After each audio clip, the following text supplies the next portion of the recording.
Bonjour à tous et bienvenue dans ce nouveau Facebook Live. La Haute-Garonne part en live à Saint-Bertrand-de-Comminges. Regardez autour de nous, nous sommes dans un lieu inspirant et ressourçant dans le cloître de la cathédrale Sainte-Marie, classé à l'UNESCO au titre des chemins de Saint-Jacques de Compostelle. Pourquoi sommes-nous ici? Eh bien tout simplement pour vous inviter au Festival du Comminges. C'est la 48e édition de ce festival dédié à la musique classique. Des artistes de renommée internationale se produisent dans différents lieux, différentes villes, et également des églises et de Haute-Garonne jusqu'au 9 septembre. Tout de suite, place à la musique avec cette mise en bouche autour du Festival du Comminges. On se retrouve dans un instant avec nos invités.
On va parler musique, bien évidemment, dans ce Facebook Live spécial à Saint-Bertrand-de-Comminges, avec nos invités. À nos côtés, Francine Antonat, présidente du Festival du Comminges. Bonjour Francine. Bonjour. Florence Ali, bonjour Florence, vous êtes guide conférencière aux Olivetins. Les Olivetins, c'est l'office de tourisme qui est à 2 pas d'ici, où on va pouvoir évidemment vous rencontrer toute l'équipe pour obtenir un maximum d'informations sur ce qu'il y a à faire. Et vous allez l'entendre, il y a beaucoup de choses à faire dans la région. À nos côtés également, Marc Châtonnet, accompagnateur en montagne. Bonjour Marc, merci de nous rejoindre. Bonjour, merci beaucoup. Yannick Bella, directeur des Pagaies, vous allez l'entendre. L'eau, Yannick, m'a-t-on dit, est votre terrain de jeu favori. Francine, vous êtes donc présidente du festival depuis 2015, c'est bien ça? C'est ça. Alors on peut déjà faire un premier bilan de ce festival, Francine. Rappelons qu'il se terminera le 9 septembre. Pour l'instant, le bilan est plutôt positif. Oui, il est positif. La fréquentation est réelle. Le public est extrêmement réceptif. Et les musiciens, aussi jeunes que talentueux. Très bien, parfait. On va y revenir dans un instant. D'ailleurs, oui. Oui, Francine, c'est André Malraux qui a initié, impulsé ce festival. Exact, oui. Bien avant sa création, c'est-à-dire 1975, ce festival a été fondé par Pierre Lacroix, qui était industriel à Mazères-du-Salat. Et il avait rencontré et permis à André Malraux de visiter le site, qu'il a trouvé, il a été très admiratif de ce site, il a trouvé que c'était magnifique et il a immédiatement dit il faut faire un festival de musique classique dans ce site qui maintenant est un site labellisé Grand Site Occitanie. Et au passage, je vous signale que 4 édifices sont classés au patrimoine mondial de l'UNESCO au titre des chemins de Saint-Jacques. Dont Saint-Bertrand. Dont Saint-Bertrand, bien entendu, la cathédrale, et Saint-Just, la basilique. Donc c'est un festival aujourd'hui qui a acquis ses lettres de noblesse, de renommée internationale. Oui, exact. Bon, on assume une certaine longévité. C'est peut-être pas un hasard non plus. Et là, notre orbite vise le 50e anniversaire, c'est-à-dire dans 2 ans, en 2025.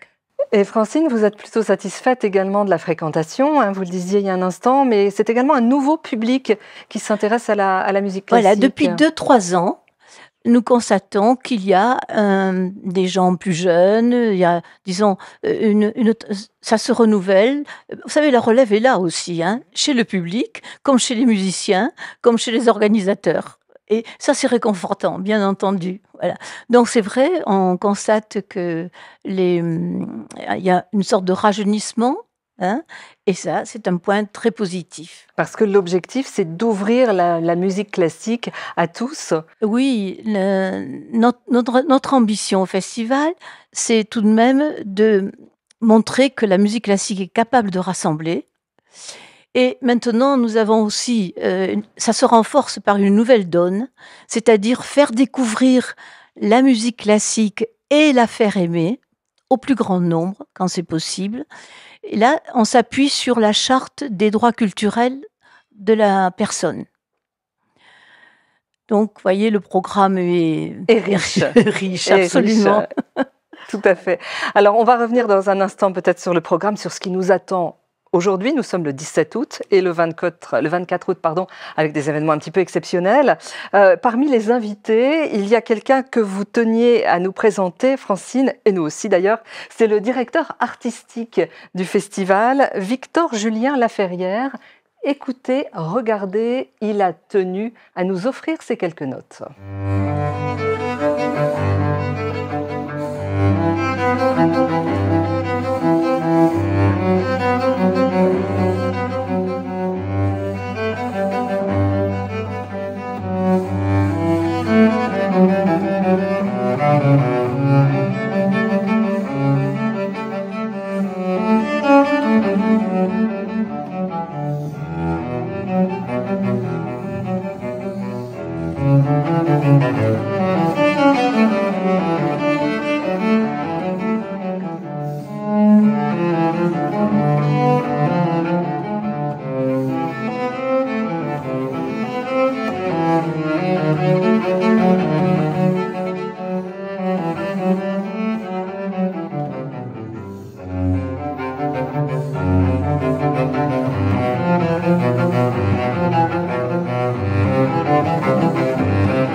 Merci beaucoup au directeur artistique du Festival du Comminges. C'est un peu l'effet waouh lorsqu'on regarde cette vidéo tournée il y a quelques jours.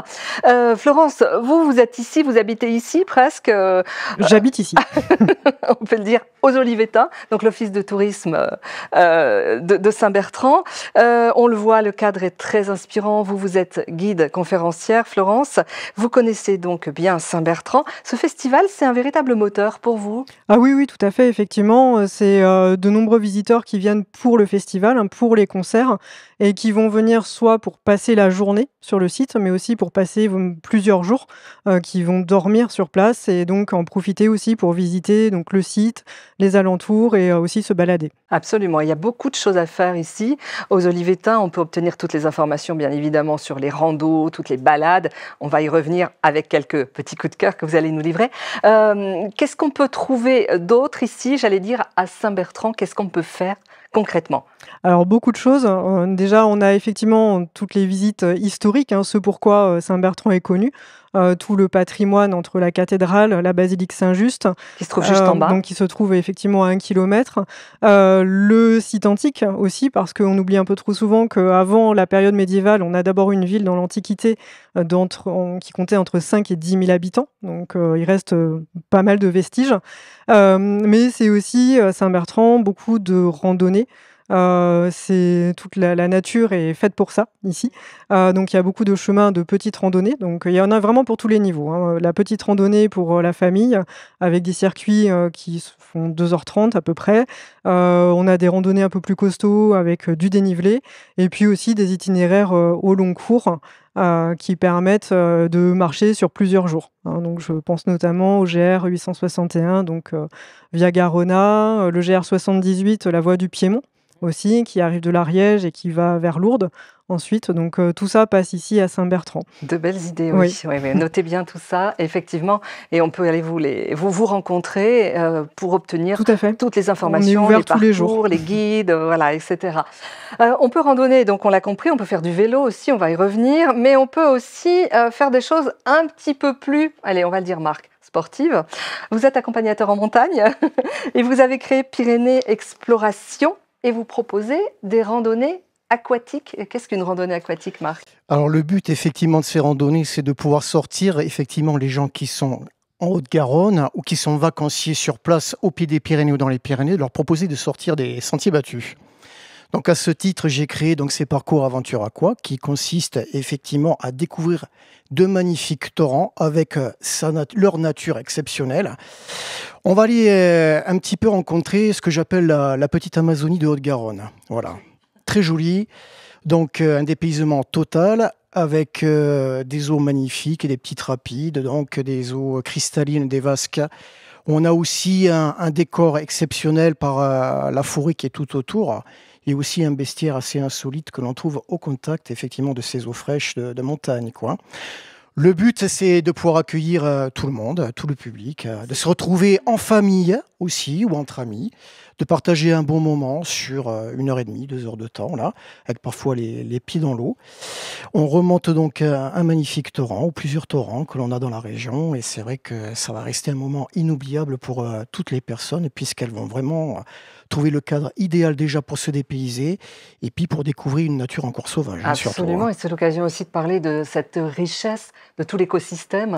C'est de parler aussi, de sensibiliser les gens à ce magnifique patrimoine naturel qu'on a sur la Haute-Garonne. Et puis aussi les sensibiliser sur la fragilité que l'on a aussi de ces milieux naturels qui sont très spécifiques. Donc de pouvoir partir avec un expert ou quelqu'un qui connaît bien aussi ces endroits-là, c'est la garantie non seulement d'avoir une activité en toute sécurité, mais de pouvoir découvrir vraiment, d'approcher les éléments qui constituent cette nature que l'on a en Haute-Garonne et qui nous est très précieuse, quoi. On n'a qu'une envie, c'est tester. Dites-moi, on part en combinaison ou on part en maillot de bain? Alors, on peut partir en maillot de bain, short, bermuda. On a quelques chaussettes isolantes aussi pour avoir un maximum de confort. On met sa paire de chaussures de sport, basket, tennis bien fermées. Et on n'a plus qu'effectivement à évoluer dans le courant ou sur les quelques berges pour découvrir au mieux, à sa façon et à sa mesure aussi, ces magnifiques endroits. Merci Marc, c'est bien noté, un concept complètement rafraîchissant, on en a besoin parfois. Surtout actuellement avec les chaleurs qui s'annoncent et les températures élevées, ça, je pense que ça va être très très agréable et apprécié par tous. Absolument, on reste dans l'eau, mais on va aller sur l'eau avec vous Yannick Bella, vous êtes à 2 pas d'ici également, à 2 pas de Saint-Bertrand, vous avez créé les pagaies Yannick. Qu'est-ce que c'est les pagaies? Vous êtes vous-même kayakiste. Exactement. Et qu'est-ce que vous proposez? Alors, on propose des balades en kayak, du coup, en partant du pont de la Brocaire, qui est juste à côté, et on arrive à Gourdin-Polignan. Donc, on fait toute une balade dans la nature tout le long de la Garonne. En autonomie? En autonomie, donc c'est une partie vraiment navigable en autonomie. Au-dessus, il y a des encadrements kayak, mais cette partie-là, elle est vraiment faisable en autonomie, et chacun peut vraiment prendre le temps de descendre à sa guise et à son rythme, et découvrir la Garonne sauvage à cet endroit-là. C'est une activité familiale, il faut être sportif ou pas? C'est familial. Sportif, non, pas forcément, parce qu'on se laisse vraiment porter par le courant. on se laisse glisser, ça dure à peu près 1 h 30. Si on pagaie tout le temps, mais les gens prennent le temps, on peut pique-niquer, aussi décider de pique-niquer sur les plages le long de la Garonne. Et c'est vraiment accessible à tout le monde et à la famille. Nous, on sécurise le parcours en début de saison pour vraiment Vous enlevez les pierres, c'est ça? On enlève plutôt les non, arbres. il ne faut pas toucher les Voilà.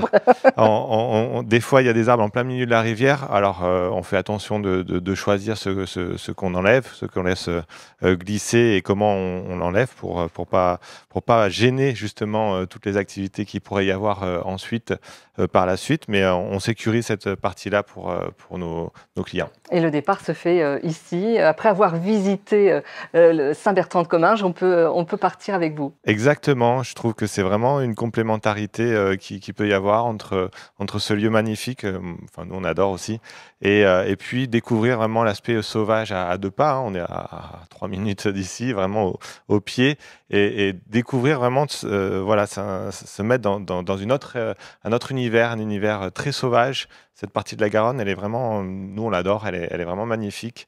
Il n'y a pas une route jusqu'à l'arrivée à Gourdan, donc on s'imprègne vraiment de la nature à ce moment-là. On se déconnecte. Entre la déconnexion qu'on a ici et sur l'eau, c'est un moment vraiment de ressourcement aussi. Complètement magique. Alors, si vous voulez venir vous ressourcer ici, hein, on le disait avec vous il y a un instant, rien de mieux qu'une pause chez Pyrénées Émotion. Nous sommes chez Stéphane et Laetitia Van Lanen. Ils habitent à Malvézy. Notre équipe est allée les rencontrer. J'adore la montagne. Je viens des Pays-Bas et ça fait 17 ans que j'ai fait pas mal de voyages et finalement je trouve le Pyrénées vraiment génial, très très joli. J'adore le cadre, la culture des gens. Et j'ai visité la Norvège, j'ai visité l'Allemagne et les Alpes, mais les Pyrénées, ça reste le mieux. J'essaye pour respecter les jolies montagnes des Pyrénées. Nous essayons pour faire le plus éco possible, pour travailler avec des gens d'ici ensemble. J'ai construit avec mon beau-père une chalet en rondin de bois, une construction éco-responsable, parce que le bois, c'est un énorme stockage de CO2. C'était la construction, bon, je dirais un petit peu la construction d'extrême, parce que c'est assez compliqué pour faire la construction vraiment avec des rondins de bois. Construire par nous-mêmes, ça fait toujours de plaisir. C'était pas facile, mais avec l'aide de personnes locales, c'était bien possible. J'ai commencé avec une petite chambre d'hôte, ensemble avec mon épouse. Ça fait 1 année que j'étais ici et après voilà, je tombe amoureux d'elle et depuis nous tiens l'entreprise ensemble. On essaye pour produire le maximum de notre propre électricité.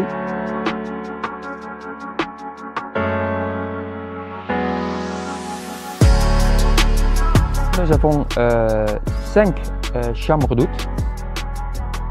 Et dans ces chambres, nous avons des chambres doubles, de triples et de quadruples, ça c'est pour les petites familles, qui sont labellisées Gîtes de France. Chaque chambre il a son propre thème.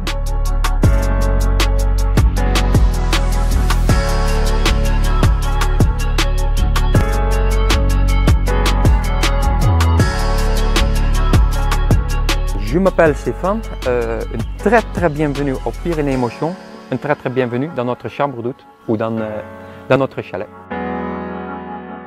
Bienvenue au Pyrénées Émotion.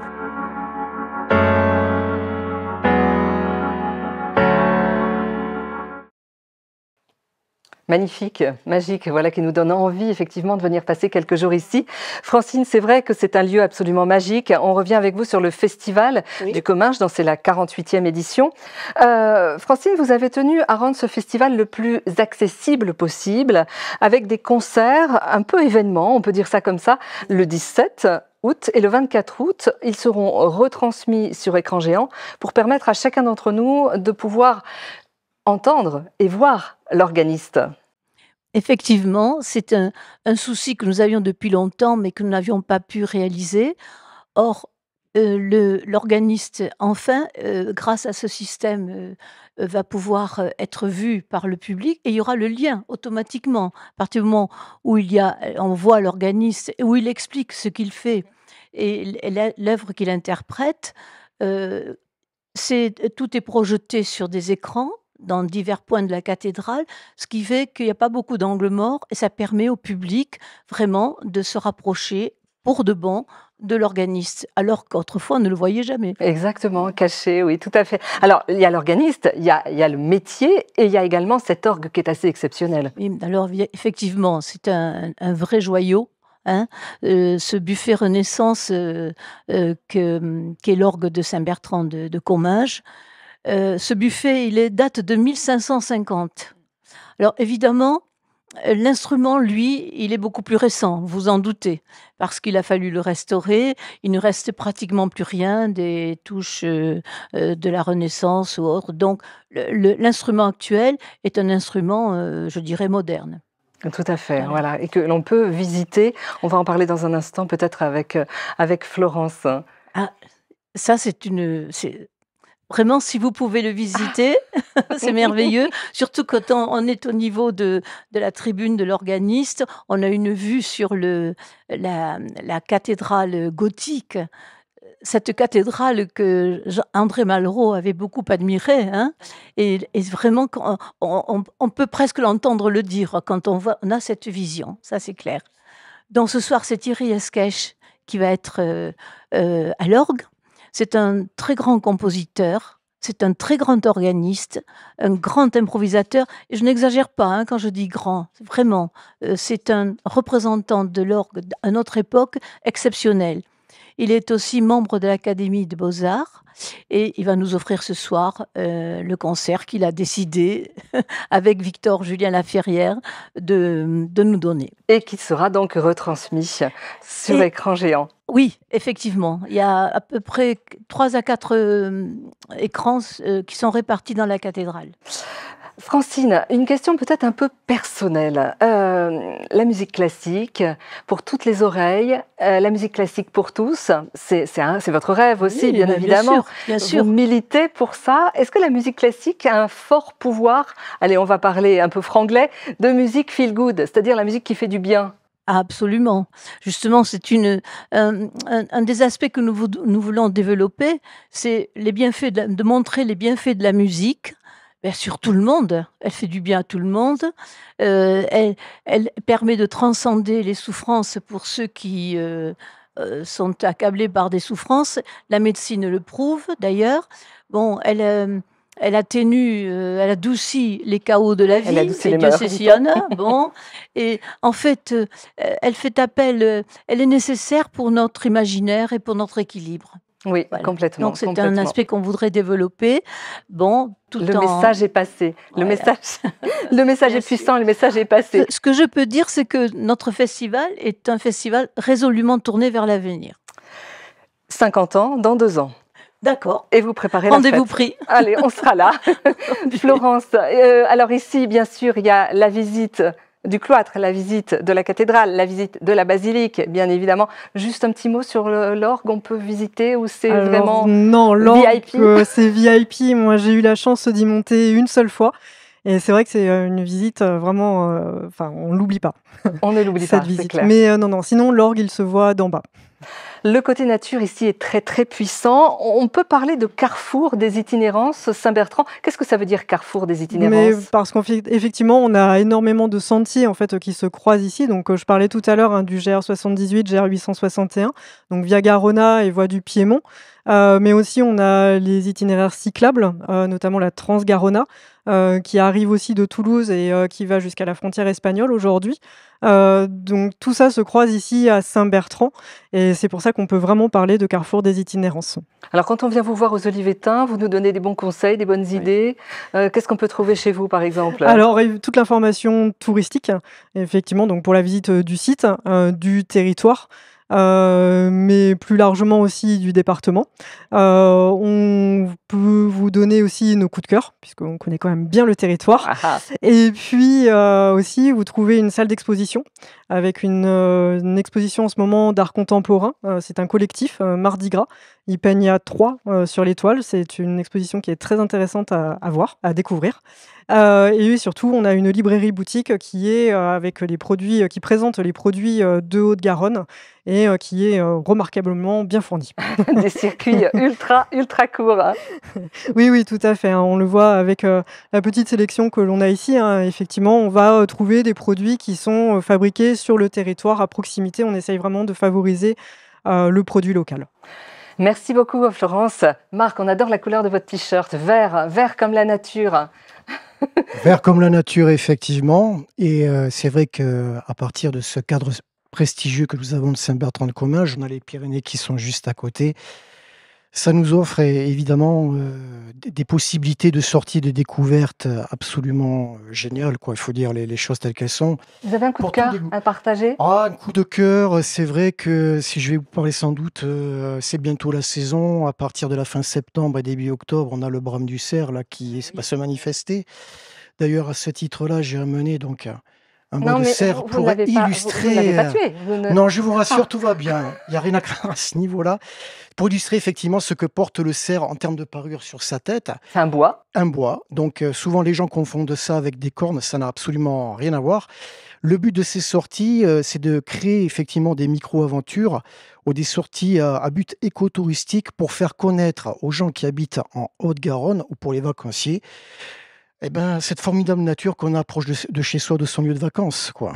De pouvoir approcher, mieux connaître la biodiversité de moyenne montagne ou de montagne. On a une grande faune qui est exceptionnelle et à ce titre-là, le brame du cerf reste un moment phare du début de l'automne dans notre région, quoi. Très impressionnant. Très impressionnant, surtout quand la nuit commence à arriver, que l'obscurité arrive. Ce chant très particulier que possède effectivement le cerf à cette époque de l'année, ça peut être à la fois très guttural, très violent, très impressionnant. Et c'est vrai que pour les gens, ça reste un moment inoubliable et vraiment spectaculaire. Le cerf au fond des bois. Le cerf au fond des bois et qui va effectivement de façon majestueuse se manifester et nous donner un spectacle de nature remarquable. Donc vous accompagnez les groupes? J'accompagne des groupes effectivement pour prendre connaissance de ce qui se passe à cette période de l'année. Donc le brame du cerf, en gros, c'est de la mi-septembre à la mi-octobre. Ça dure un bon mois. Mais vraiment, de la fin du mois de septembre au tout début du mois d'octobre, on a vraiment ce brame qui monte crescendo.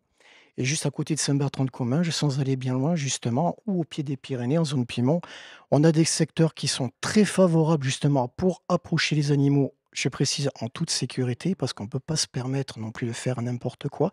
Ça va permettre aux gens aussi, d'en approchant ces animaux, de mieux les connaître. Et puis aussi, j'ai beaucoup de personnes qui, après, ressortent très satisfaites parce qu'elles ont la possibilité aussi de prendre des photos. Ah, absolument magique, absolument magique. Absolument magique, et des moments inoubliables. Donc, il faut vraiment faire, que ce soit ouais. en famille ou pour des gens qui recherchent des sorties un peu spécialisées aussi pour mieux appréhender et comprendre aussi la grande faune des Pyrénées. Absolument, c'est capital. Il faut réserver, je suppose.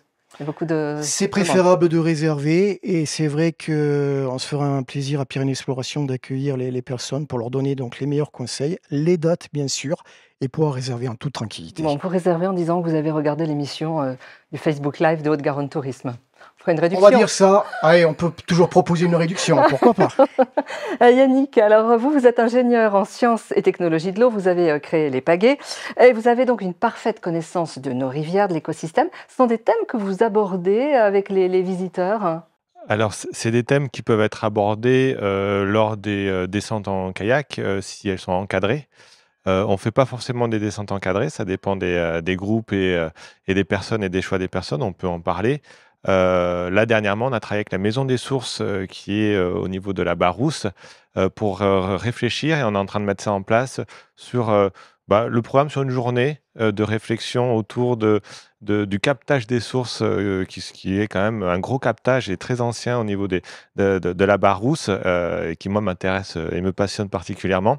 Et le lien qu'il y a quand on est aussi sur le kayak au niveau du pont de la Brocaire, comment est-ce que les usages de l'eau, au niveau de la consommation, au niveau du loisir, interagissent ensemble pour comprendre un petit peu ce qui est un enjeu primordial aujourd'hui, on en parle beaucoup, l'enjeu de la gestion de l'eau, des ressources en eau. On en a parlé en hiver beaucoup.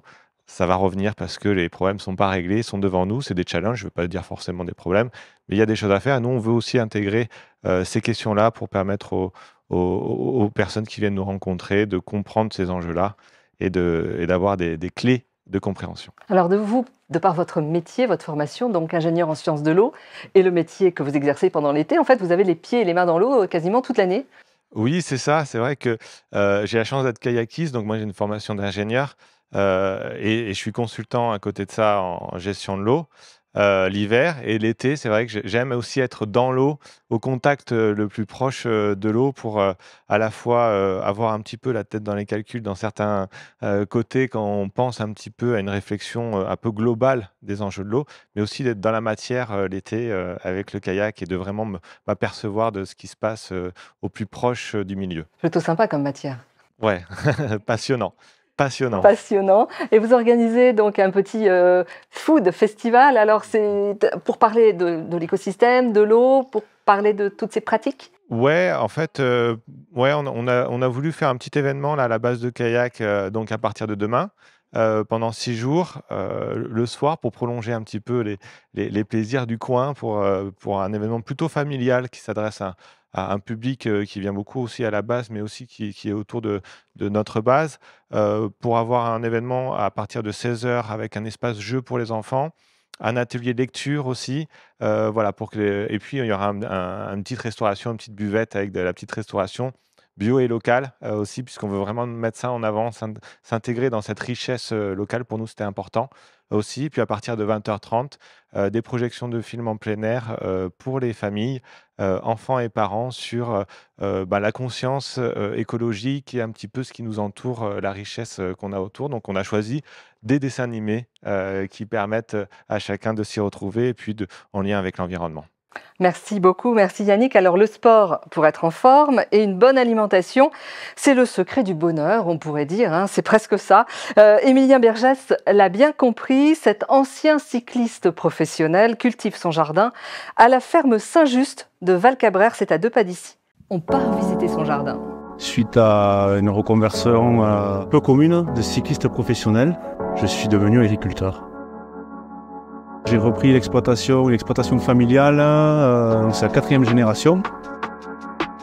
J'ai eu la chance de faire mes 2 métiers passion, l'agriculture après le cyclisme, et donc c'est vraiment une vocation, un métier très dur mais finalement qui apporte beaucoup de satisfaction. Qu'est-ce que tu veux faire plus tard? Coureur cycliste professionnel, mais c'est un métier, donc je calmais tout le monde en disant je ferai agriculteur.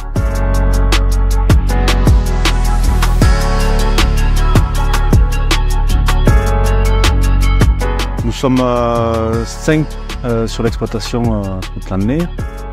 Donc on est animé par cette passion de l'agriculture, de la production bio, qui est pour nous la plus raisonnable, on va dire. Nous vendons aussi à la ferme 2 jours par semaine, le mercredi après-midi et le samedi après-midi. On produit 7 variétés de pommes aujourd'hui, avec une partie en pommes bio et en légumes de plein champ. Donc du poireau, du navet, de la pomme de terre, du haricot vert, de l'oignon. L'idée c'est de créer de l'emploi dans ces zones, j'aime pas le mot sinistré, mais dans ces zones où on a très peu d'emplois, on a du mal à créer de l'emploi.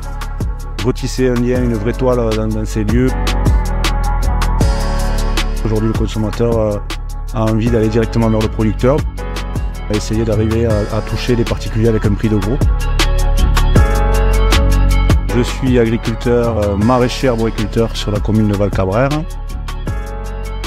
Et depuis 3 ans, nous prenons les décisions ensemble avec Clémence, Romain, mes parents. Je me présente, Émilien Bergès. Bienvenue à la ferme Saint-Just.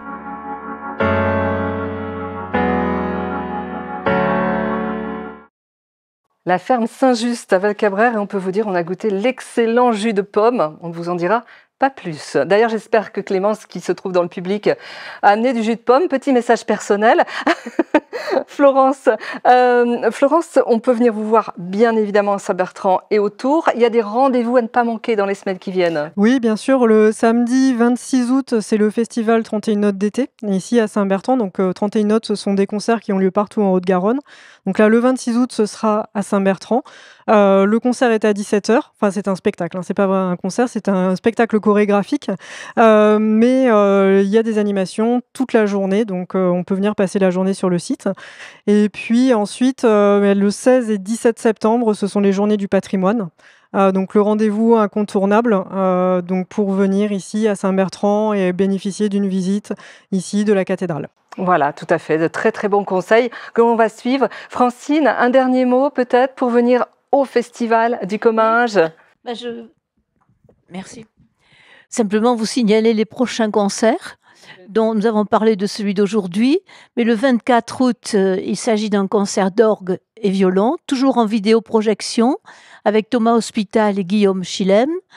Et le 28, nous avons un chœur qui est en résidence normalement à Rocamadour, Festival de Rocamadour.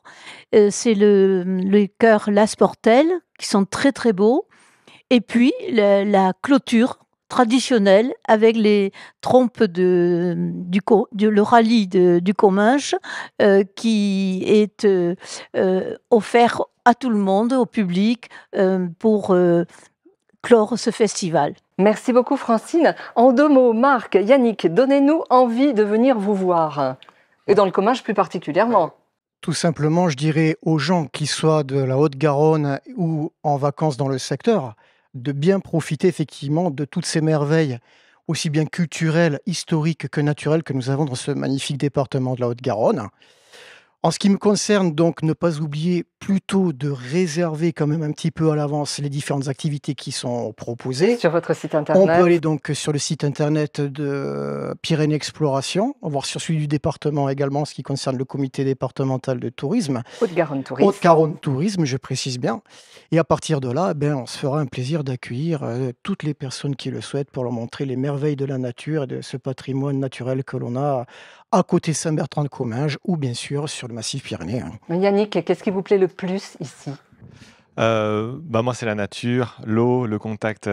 Voilà, j'ai eu un coup de cœur. Je suis arrivé donc il y a 1 an sur le territoire. On a repris les pagaies avec une nouvelle direction et une nouvelle présidence. Et on a à cœur de vouloir faire découvrir justement ce cadre magnifique au plus proche de la nature, sur un tourisme vraiment durable, dans lequel on veut s'intégrer aussi cette démarche qui est impulsée aussi par le département et voilà, qu'on est très, très content de aussi servir avec la descente en kayak. Et venez découvrir la richesse aussi de l'eau, que ce soit des sources à la rivière. Il y a vraiment un cadre fabuleux pour tous ceux qui sont amoureux de l'eau, notamment avec des températures quand elles sont estivales comme ça. C'est l'occasion de venir se rafraîchir au bord de l'eau. Et il y a de quoi faire sur notre territoire, donc profitez-en et venez nous rejoindre. Vous nous rappelez, Yannick, l'adresse de votre site internet? Alors nous, c'est lespaguets.fr. Voilà, vous pouvez retrouver toutes les informations, ou sur le Facebook aussi, sur toutes les informations qu'on va avoir sur les événements qu'on veut faire aussi sur la base. Et puis, tout au long de l'année, on est ouvert jusqu'au mois d'août, plus les week-ends du mois de septembre.